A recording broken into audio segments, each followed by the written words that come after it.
And now I'm texting my boyfriend saying, the police are taking me. And they motioned for me to turn off my phone.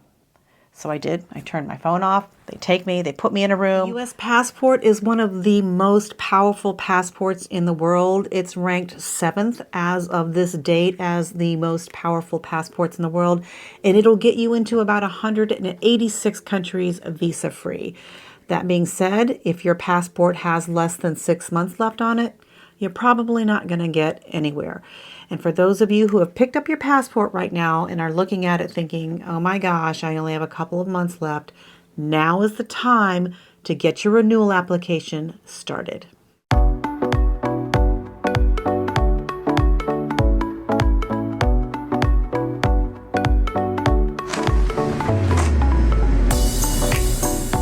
Hi, it's Eunice from Theory of Simple. Thank you for coming to my channel today. If you're new here, my videos are all about home, car, plane, or train. I'll have you prepared for just about anything. And today's video is going to have you prepared to leave the country.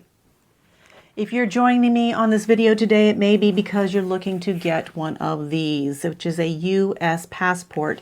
And for those of you traveling in the summer, now is the time to get those passports, because according to the travel.state.gov site, the current routine passport processing time, that's just the time to process the information you send them, is 10 to 13 weeks. And if you want it expedited, it's still going to take 7 to 9 weeks. Again, that's just the processing time. That does not include the time for mailing and all of that. So you need to get on that. So this is what happened to me last year. I had applied to get my new passport because it was running out of time. I was supposed to go to India, and in India or many countries, they require you to have at least 6 months left on your passport. Some places are 3 months, but some are 6. I didn't have that. And by the time I had sent this in to go ahead and get it renewed, I didn't have enough time to get it back. And so I missed my trip to India last year. So just forewarning, make sure you get this started early. The other things to take in consideration, when I sent my old passport in, I did eventually get my new passport, but my visa for India was in my old passport, which is why now I have 2 passports. My visas are in here. This is my new passport. I have to have both to travel to certain countries. This took 2 weeks longer to get back to me. For whatever reason, I didn't get it till 2 weeks after this. So that's why I was not able to travel to India. Even though I had a passport, I didn't have my visa, and it was a long process to get my Indian visa. It's good for 10 years. I didn't want to spend money on getting a new one and taking that processing time to get another visa for India. So these are things to take into consideration. Those of you who don't know, your visas are actually put into your passport permanently, and so they don't take them out and put them in your new passport. So all of the visas that I have for different countries like this are permanently in this one, and then I have none in this one right now because I haven't traveled internationally with it yet. So this will be if I get any new visas. But since these are still good for 5 more years and they were quite expensive to get as well as difficult to get sometimes, I will carry both of these around rather than paying another $1,000 to get new visas into this passport. Now, there are exceptions to these time frames that I gave you. If you have a family emergency, someone's very ill or dying, or you have travel that's coming up very quickly, you can go to an agency. You make an appointment to go to a passport agency, and they can help turn around your passport very quickly. And you have to have an appointment at the agency in order for that to happen. For those of you traveling with very young children and you're going out of the country with them, even to like Canada or Mexico by car, you're going to want to have some form of identification that lets the border know that this child is yours. This happened to me when my son was a baby. We went to fly to Canada. You didn't need a passport back then. We got to the airport, we're going through, and they said, you're not going to have any problem getting in here without having a birth certificate for your child, but you're going to have a problem coming back in the U.S. because they're not going to know if you just like took that kid from Canada and are bringing him in. So we literally had to drive back home, go get his birth certificate, and come back. Thank goodness we had enough time to do that. and show that. So we had his birth certificate with us, but you're going to want some form of identification for your child, even if they're a small baby, to prove that this child was yours. We also had to show pictures of our child, of me holding him as a baby and things like that, that proved that he was my child even. So you don't want to be held up by any of those things. Just go ahead, get your kids' passports, get them their passport cards if you're traveling by car, and make sure that everyone has their documentation with them or you. When you start looking things like this up on the internet to get your passport renewed or get a passport, there are a lot of sites there that look pretty official, and you want to make sure that you are on the travel.state.gov site.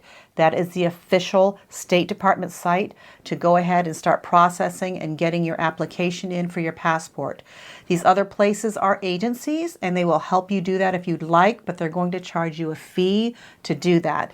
They may or may not be able to expedite things. Again, they can, but they are also going to charge you a large fee to do that. So just do some research, but always start at the travel.state.gov site.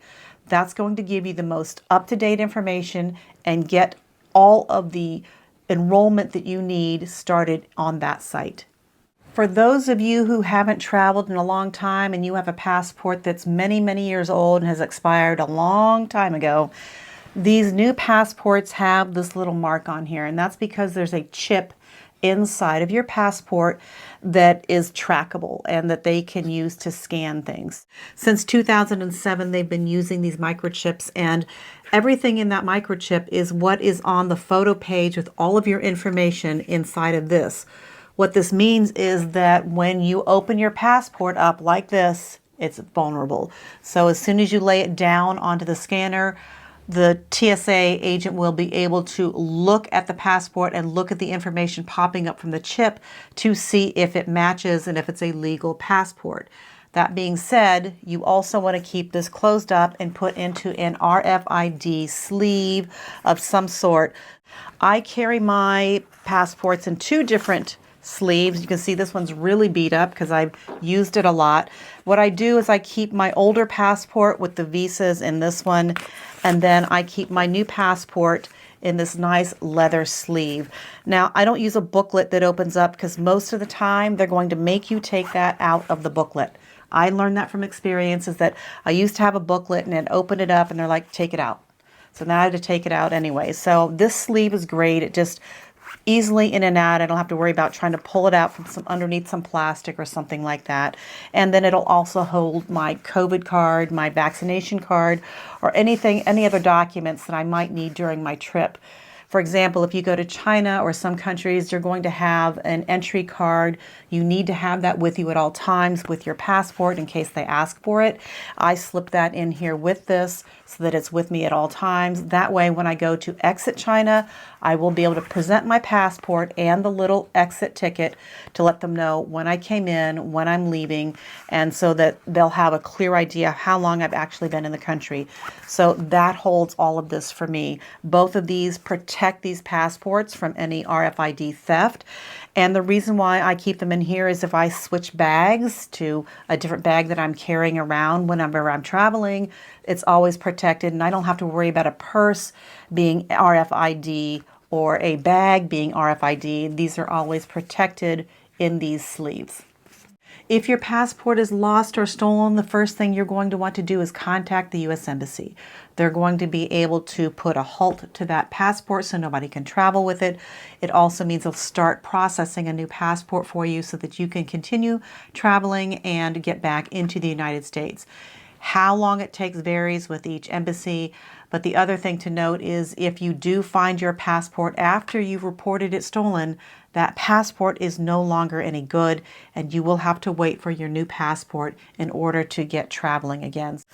I keep all of my travel documents and everything in an organizer like this. This holds my passports and any passport cards. This also has a place to put money. I carry some money that I keep when I travel a little bit in here so that as soon as I'm ready to take off, I can just take some of that out of here. It's just enough to get me through. Let's say I needed to get a cab ride or something like that, and I can always get money at my destination.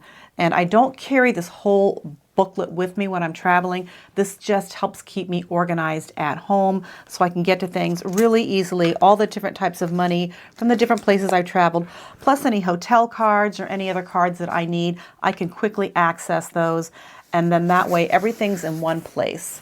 There are 3 reasons to enroll in the STEP program. Number 1, they're going to be able to get you information about what's going on in the country, perhaps any alerts, and get them to you even prior to travel.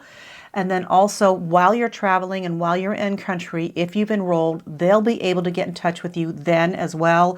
And if by some horrible reason you have to be extracted due to natural disaster, political uprising, or whatever's going on, they can help get you extracted. And number 3, it's going to allow your family members to get in touch with the embassies so they can get information to them, to your family members, about what's going on with you. So I'm just going to take you on a little trip with me regarding the STEP program. I had gone to China and I had not enrolled in the STEP program. I was there for work. I got into a car that was supposed to drive me from China, from Shenzhen to Hong Kong. And when the driver got to the Futian checkpoint, he said, I am not allowed to drive over into Hong Kong. And I said, but you're supposed to be able to take me there. He said, I'm sorry, I have to drop you off the Futian checkpoint. So I knew then that something was a little off. I'm like, this is crazy. I've never walked through the Futian checkpoint. So I made a little video of me going through, getting ready to go through the checkpoint. And I sent that to my boyfriend and said, hey, I'm just got dropped off by foot. This is what's going on. You know, I'm going to be going into the immigration and customs line right now. Hey honey, I'm in Shenzhen. I'm trying to get to Hong Kong. So this is like my, where they drop me off. I'm by myself in China trying to get to Hong Kong. So I'll go into this building and do some sort of immigration and then walk over a bridge to Hong Kong and catch a cab to my hotel. I'll see you on the other side. I got in, I handed them my passport. They looked at me, they looked at my passport, looked at me, looked at my passport several times, handed it to the guy in the booth next to me.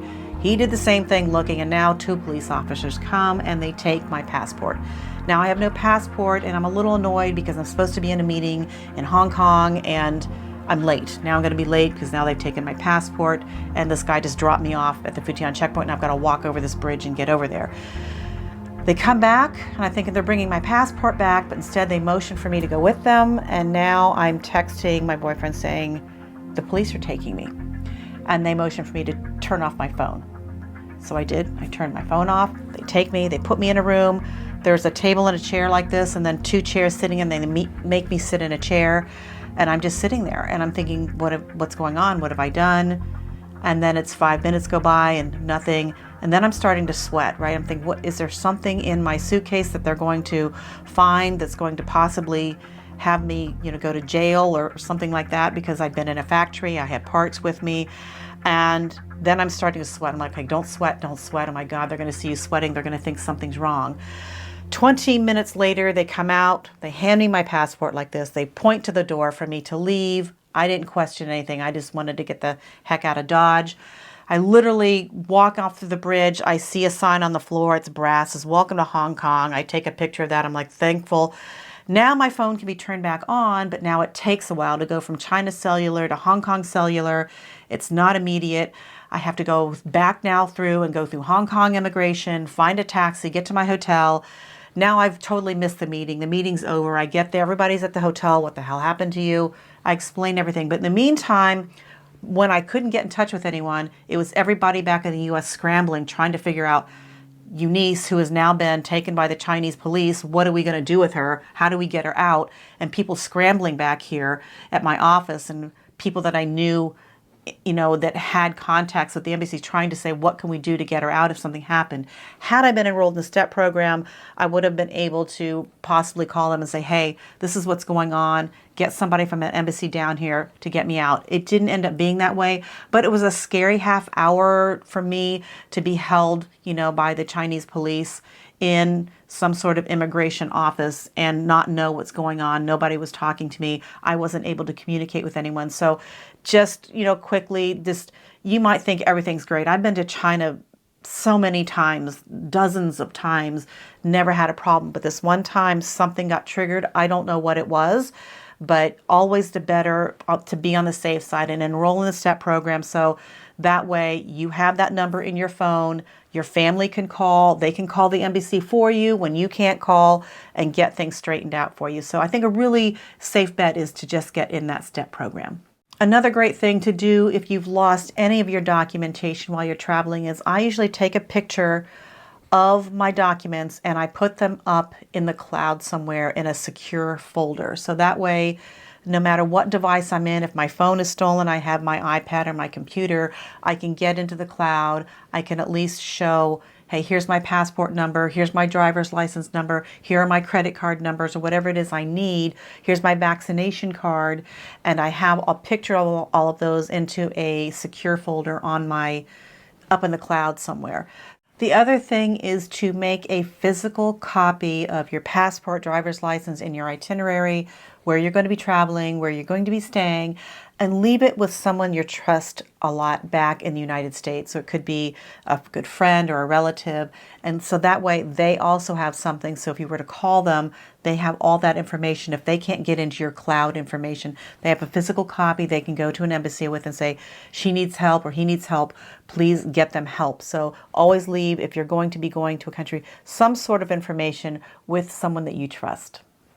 So one of the things you want to think about when traveling and booking your travel is looking at the travel advisory level.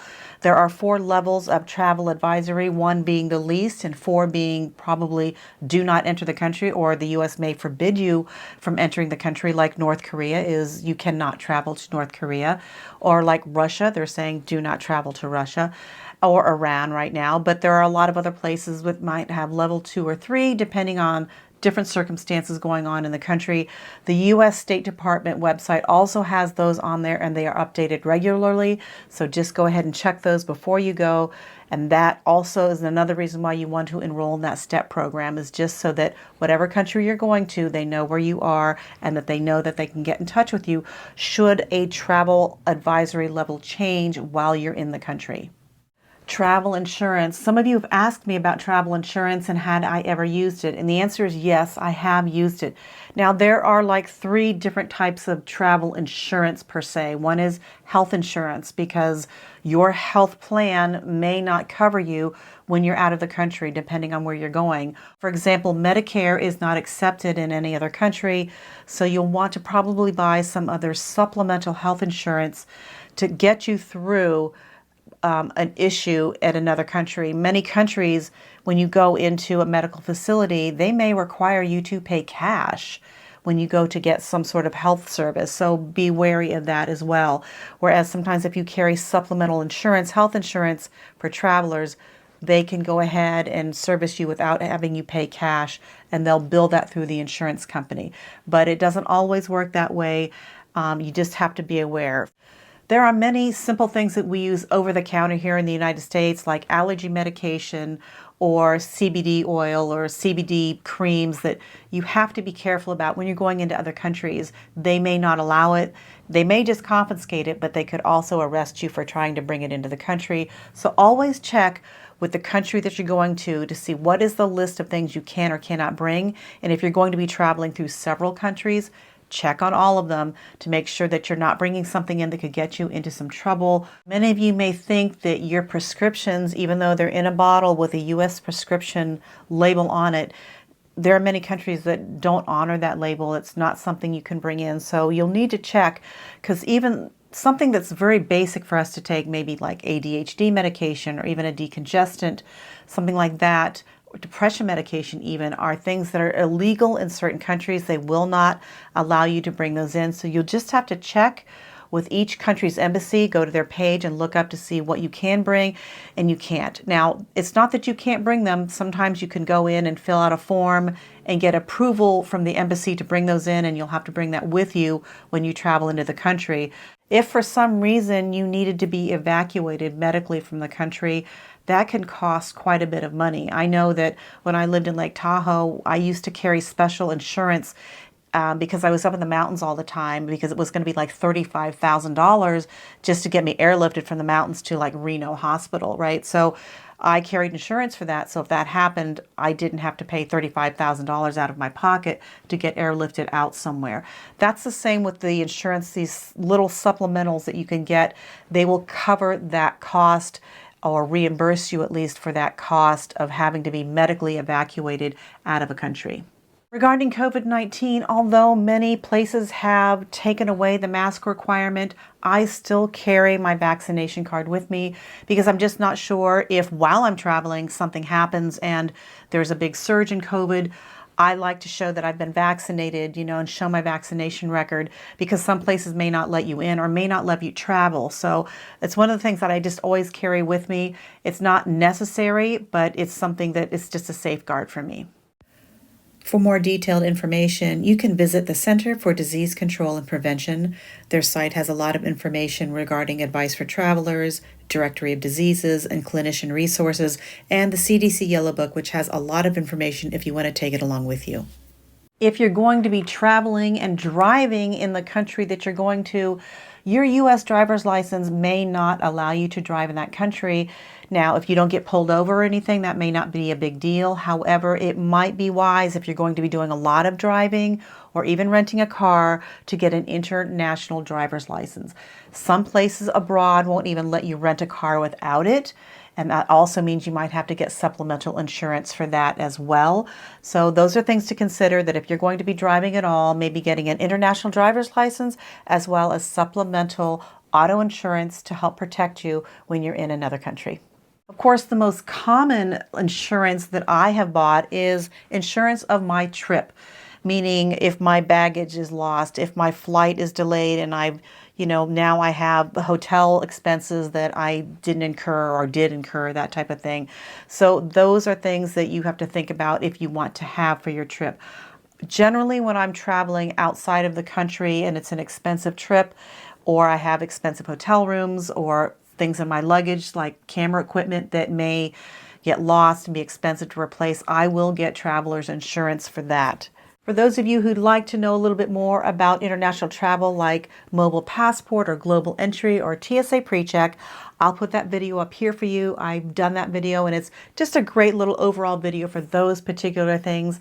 And now for my shameless plug on my merchandise. For those of you who like these great bags, are great for travel, to put in passports, receipts, pens, just all kinds of little things that are great for travel, and this great little notebook that's great for organizing and jotting down notes to keep you organized. Those are all available on my store at Theory of Simple. If you go to my channel and click on the store tab, it'll open up and show you the things I have available there. Those things and all those purchases do help support me as a content creator. So thank you ahead of time for at least taking a look at those things. For those of you supporting me on Patreon, I want to thank you so much. I truly appreciate that.